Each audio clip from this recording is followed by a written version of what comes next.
Our guest today was an MPP in Ontario for 20 years and the first Black Canadian to hold a cabinet-level position as the Minister of Housing in 1985. That was the year I got married, Andrew, so that dates me a little bit. Well, after his distinguished career in provincial politics, he was Canada's envoy to the Dominican Republic from 2005 to 2006. Well, Dr. Alvin Curling joins us now. Thank you so much, Dr. Curling, for joining us. Well, thank you very much, Laura. It's just a pleasure to be here. I look forward to it. Well, take us back to the beginning of your political career. Like, what got you into politics? You know, Laura, it's like a reflection, you know. It's not like what got me there. It just seemed to me I was driven by some sort of fate. I don't know. I got involved in very much things like with YMCA, the Boy Scouts, and captain the cricket team and the soccer team, and always find myself in a sort of a leadership role, but not being forced myself, but just being guided. It's like a guidance in there. So that's how I find myself in politics too. So I was at Seneca as the Director of Student Services for some years too, for 14 years. And I was engaging with a lot with the students and what have you, and find myself being guided and being, I don't want to call it pushed, but just being guided in that way. Well, you know, I see in your story, I mean, yes, I think the Lord's hand was guiding you in many ways, but you just love people and you cared about the communities that you were in and genuinely served people. What challenges do you see in Canada regarding the diversity of representation in government? Because you certainly broke barriers. You know, I really don't see it as challenges. I see it as opportunities. Every time there's some situation to be involved with, here's an opportunity to deal with it.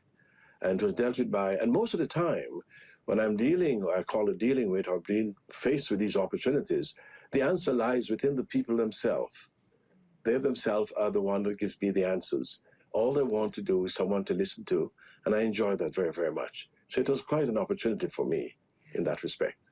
Well, definitely, and I love that, your posture of listening and learning, and that's how you've led through the years. And I love this. I was looking at your story and just, you know, reading up on some of the things that you've said and done. You say that immigrants should never view themselves as guests or visitors to Canada. I love that. Why is that so important?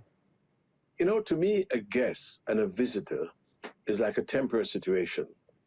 Because if you're in a family, you're not a guest of the family. You're not a visitor of the family. You're a part of the family.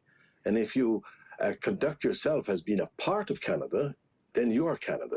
Then you will contribute and you will invest.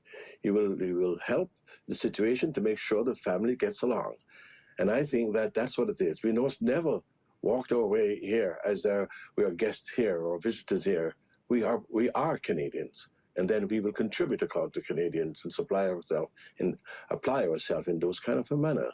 And this is how I view things. Well, I love that. And I watched as you lead to in some of the ways in which you led people. It was an invitation for everyone to take responsibility. Like, we share responsibility together. Would you say that that is the heart behind a lot of your leadership and the way you led over the years? Well, I would want to think so, because many of the issues, as I said, I've seen when in housing or in the youth violence or in literacy or so that I've dealt myself with, I find that that's the way that it helps. It helps in a way that there's so many answers to all of these things, more than questions. You know, the questions are always there, but is the answer to them? The answer lies within us all, but both are participating and being a part of the system itself. And that's how I regard it. I remember being a Speaker of the House. Most of my folks were intimidated the fact you're going to be a speaker for 131 people, and you find yourself intimidated by it all and to rule. But all they need is a good participation and get people involved in making it a better situation. And that's how I conduct myself accordingly. Well, I love that. I mean, you know, what should be the role of every person then living in Canada regarding government and community matters, whether we've been born here or whether we, you know, came as a visitor at one time? Well, you know, with that, I think first you must participate in voting, get yourself on agencies and contribute your aspect of it. This is the wonderful thing about Canada. Canada itself, in the diversity, is so exciting. The fact is that we all want to learn each other's role, how, what we eat, what we sing, what we play, what we take our kids. And then the objective of all is that we want the same thing. We want the love of our children, the love of people, the success of a job. And if we complement each other in this situation, then we have a wonderful situation in this regard. I feel that way. And some of the challenges, what we call the challenges, are opportunities. So we move forward in those kinds. I love that. It's just spinning challenges on its head to look at it as an opportunity. I'm sure you've faced your challenges or had your share of opportunities to grow over the years. How has your faith influenced how you lead? Well, the faith itself, I think, is driven by my mother and the discipline and the directions that you have. And I call it faith. The prayers in which she used to pray, I realize now, prayer is much more as a meditation, a moment to reflect, a moment to give thanks to things like that. And to presume that's my faith itself. I know that I was resisting when I was young to go to church early in the morning at 7 in the morning. And we went to a party and all that. But we realized that discipline and the time of doing that was a faith, was a guidance in its form. And I didn't realize it until as you go along in life, that there is something driving us. And that is the faith in ourselves, the faith in people, and a superior being that carries us along. Well, it is beautiful the way you've led in our country.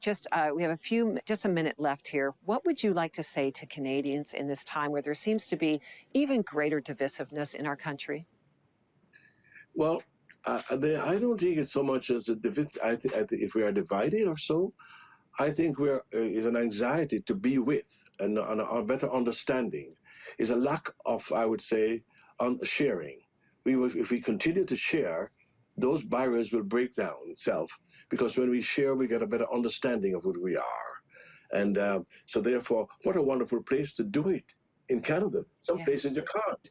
You can't worship in the way you want to. You can't speak in the way you want to. And the fact is Canada allows that. And the Canadians are saying to you, participate, join, vote, get involved. And then the pleasure comes along. That's a good word. Everybody engage, right? We're all part of the Canadian family, and we celebrate our diversity and differences. Thank you so much, Dr. Curling. It's an honor to meet you and to have you join us today.